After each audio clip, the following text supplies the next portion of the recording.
सबसे अच्छा तो ब्रेस्ट फीडिंग ही होता है, लेकिन ना ये सब कुछ डिपेंड करता है कि वो कितने टाइम का बच्चा है, मदर कितनी ठीक है, वो ब्रेस्ट फीड कितना अच्छे से करा पा रही है।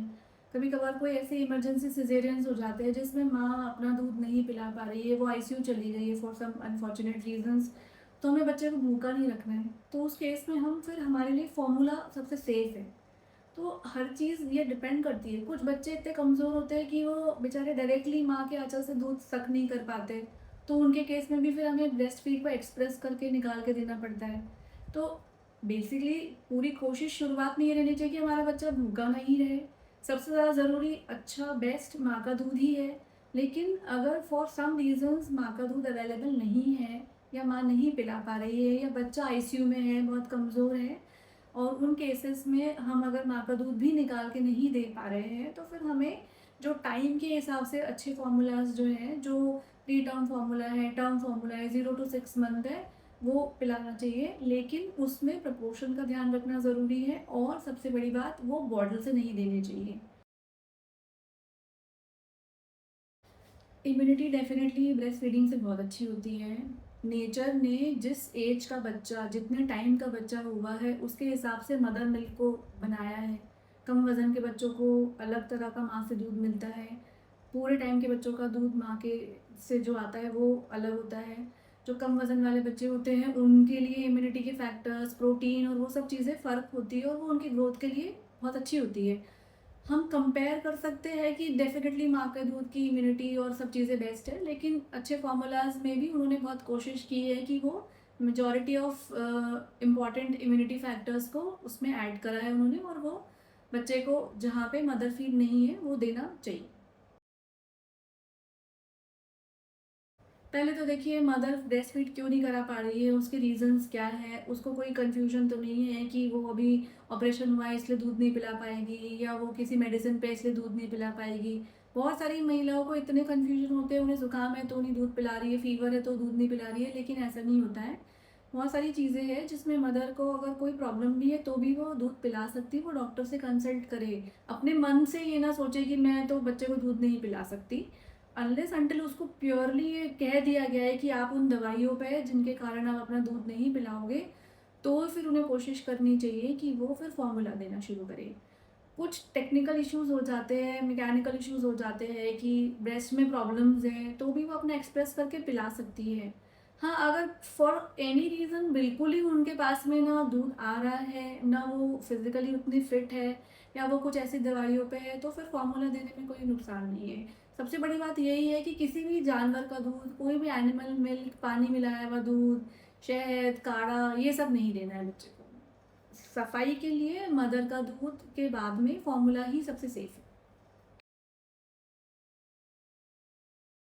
बहुत सारी माँओं को लगता है कि उनका दूध काफ़ी है कि नहीं, तो डे टू डे बेसिस पर तो ये है कि अगर वो बच्चे को केवल अपना दूध पिला रहे हैं, बच्चा उनका दूध पीने के बाद में 2-3 घंटे आराम से सो जाता है और वो पूरे 24 घंटे में खुल के 6-7 टाइम्स यूरिन पास कर रहा है अच्छे से, तो इसका मतलब ये है कि जो उसको दूध पिलाया गया है, वो उसके लिए इनफ़ है।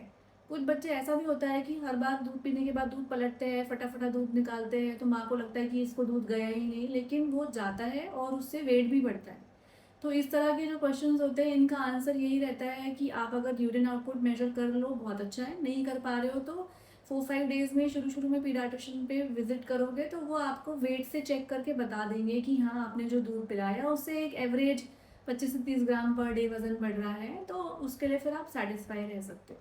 कई बार ऐसा लगता है कि इसने दूध नहीं पिया होगा, लेकिन आपकी अपनी फीलिंग रहती है, जो फुलनेस आपको ब्रेस्ट की फीड कराने के पहले लगती है, वो उसके बाद में आपको एक एम्प्टीइंग ऑफ ब्रेस्ट हमेशा रहता है और उससे आप असेस कर सकते हो कि बेबी ने दूध पी लिया, और यूरिन से तो पता चल ही जाता है। आइडली तो देखिए मिक्स फीडिंग अवॉइड करनी चाहिए। कई बार मदर ने थोड़ा-सा अपना पिलाया, फिर उसके तुरंत बाद वो फ़ॉर्मूला पिलाने लग जाती है। तो उन्होंने ऐसा नहीं करना चाहिए। बच्चे के पेट में एक ही टाइम में दोनों तरह के जो मिल्क होते हैं, वो उसको कुछ डाइजेशन इश्यूज़ क्रिएट करते ही हैं। तो अगर आपको लग रहा है कि हाँ भाई, अब आपका सुबह से लेके शाम तक का सप्लाई जो था वो कम हो गया है और आप थक गए हो, तो एक आध बार फ़ॉर्मूला पिलाओ, लेकिन गैप रखो। अपना दूध और बच्चे को फ़ॉर्मूला पिलाने के दूध में आपको गैप रखना चाहिए, एक एटलीस्ट 1.5-2 घंटे का, जब तक गैस्ट्रिक एम्पटिंग हो जाती है। फिर अगर पिलाना ही है तो फिर ढंग से प्रॉपर उसके वेट के हिसाब से मेजर करके उसको ढंग से फॉर्मूला ही पिलाओ, क्योंकि आपकी हेल्थ भी ज़रूरी है और बच्चे का पेट भरना भी ज़रूरी है।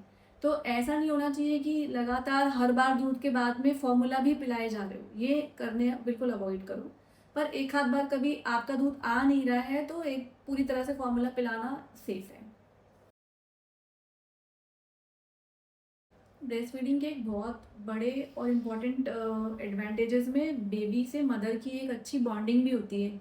लेकिन कुछ मदर्स अगर अपना दूध फॉर सम रीज़न नहीं पिला रही है तो वो पूरी कोशिश करे कि बच्चे को जिस तरह से ब्रेस्ट फीड कराती है अपने से बिल्कुल अपने पास रख के और अपने से उसकी तरफ आंखों में आके डाल के इंटरेक्ट करते हुए वो बॉटल फीड भी अगर वैसे कराती है तो उसमें उनकी बॉन्डिंग पे कोई फ़र्क नहीं पड़ेगा।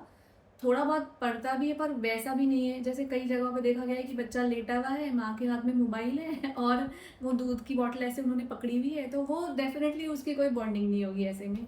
लेकिन माँ उसी प्यार से और उसी अफ़ेक्शन से उसे गोद में लेके वो भी करा ही रही है अगर, तो इट इज़ ओके। सबसे बड़ा रिस्क हाइजीन इश्यूज़ है। सफाई नहीं रख पाए, बॉटल सही से उबाल नहीं पाए, बॉटल हैंडलिंग ठीक से नहीं कर पाए। मेजॉरिटी टाइम पे निपल के ऊपर जो कप्स होते हैं वो आप उसको मतलब आप अगर 90% केसेस में देखोगे तो ऐसे ही बॉटल लिए घूम रहे होते हैं, उसको ठीक से कैप भी नहीं लगाते हैं। तो वो दूध बनाते समय वो उसके जो बच्चे के मुँह में जो पोर्शन जाना है निप्पल का उसी पे अपना हाथ रख के दूध बना रहे होते हैं। तो ये तो है ही है, स्टरलाइज़ेशन ऑफ बॉटल। एक बार दूध बना लिया 1-1 घंटे तक चल रहा है, बच्चा वही लिए-लिए घूम रहा है, उनके कारण इन्फेक्शन होता ही है उसे। वो ही एक सबसे बड़ा इश्यू है जो लोगों को समझने की ज़रूरत है कि बॉटल हैंडलिंग इतनी ईज़ी नहीं है, बॉटल हाइजीन मेंटेन करना इतना ईज़ी नहीं है। इसीलिए हम बार-बार कहते हैं कि भई थोड़ी एफ़र्ट लेके आप कटोरी चम्मच से दूध पिलाओ, पैलेटी से दूध पिलाओ और जैसे ही पॉसिबल हो बच्चा अगर ऐसा लग रहा है कि कटोरी से डायरेक्टली पी सकता है तो उससे पिलाओ। जो बहुत अच्छे निफ्टी कप्स आते हैं उससे बच्चे बहुत अच्छा दूध पीते हैं, तो बॉटल की उतनी ज़रूरत नहीं है। Feeding if on demand. कई बार कोई बच्चा एक बार में बहुत अच्छे से पेट भर के दूध पी लेता है तो वो 3 घंटे बाद मांगता है। कई बार वो दूध पीते पीते सो गया है, उसको उसने स्टूल पास कर लिया है, यूरिन कर लिया है, वो डिस्टर्ब हो गया है तो वो थोड़ी देर बाद फिर मांग लेगा।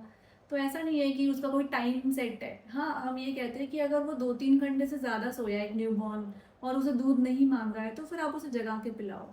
लेकिन अगर वो बार-बार माँग रहा है तो फिर उसको थोड़ा एडजस्ट करने के लिए टाइम चाहिए। तो शुरुआत में ऐसा करेगा, फिर बाद में बच्चा अच्छे से दूध पीने लग जाता है।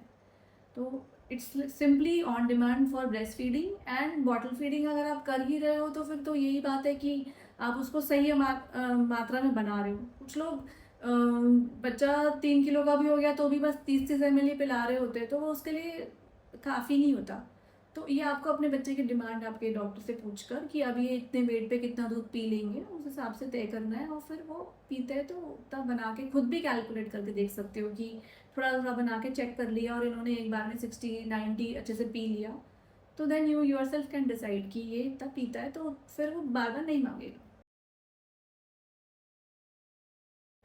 एक्चुअली लैचिंग एक बहुत बड़ा इश्यू है, मदर की पोज़ीशन बहुत बड़ा इश्यू है। अब हमारे शहर में तो ऐसा है ना, ब्रेस्ट फीडिंग काउंसलर्स या एडवाइस देने वाले लोग उतने मतलब हैं नहीं, लेकिन अगर आप अपने गायनेकोलॉजिस्ट और पीडियाट्रिशियन के पास जाते हो तो वो आपको सही पोज़ीशन कैसे बनानी है, बच्चे को लेके बैठना कैसे है, बेबी के मुँह में आपका पूरा ब्लैक एरियोला अगर अच्छे से अंदर जाता है, उसका नीचे वाला लिप बाहर रहता है, तो आपके लिए ब्रेस्ट फीडिंग एक प्लेज़र ही रहेगा क्योंकि आपको फ़ीड कराने के समय कभी पेन नहीं होगा। तो अगर बच्चा ऊपर-ऊपर से पकड़ के दूध पीता है तो वो ट्रैक्शन के कारण और इनअप्रोप्रिएट सकिंग और लैचिंग के कारण पेनफुल होगा। तो पेनफुल हो रहा है तो डेफ़िनिटली आप जाके चेक कराओ और अपनी फ़ीडिंग टेक्निक को ठीक करो। उससे आपका ब्रेस्ट फीडिंग एक नॉर्मल प्रोसेस हो जाएगी। उसमें आपको तकलीफ़ नहीं होनी चाहिए, कायदे से तकलीफ़ नहीं होनी चाहिए।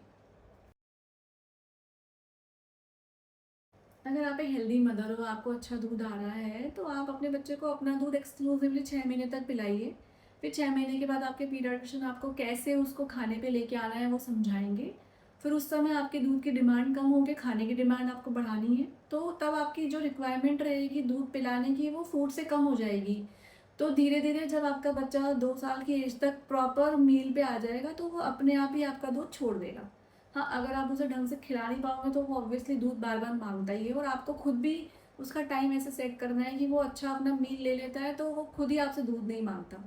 कई बार ऐसा देखा गया है कि कुछ मदर्स कहती है कि ये हमारा दूध पिए बगैर रात को सोता नहीं है, तो वो आपको थोड़ी उसको आदत डालनी है कि वो उस हिसाब से उसको थोड़ा सुलाने की, वैसे बगैर फीड कराए कोशिश करो।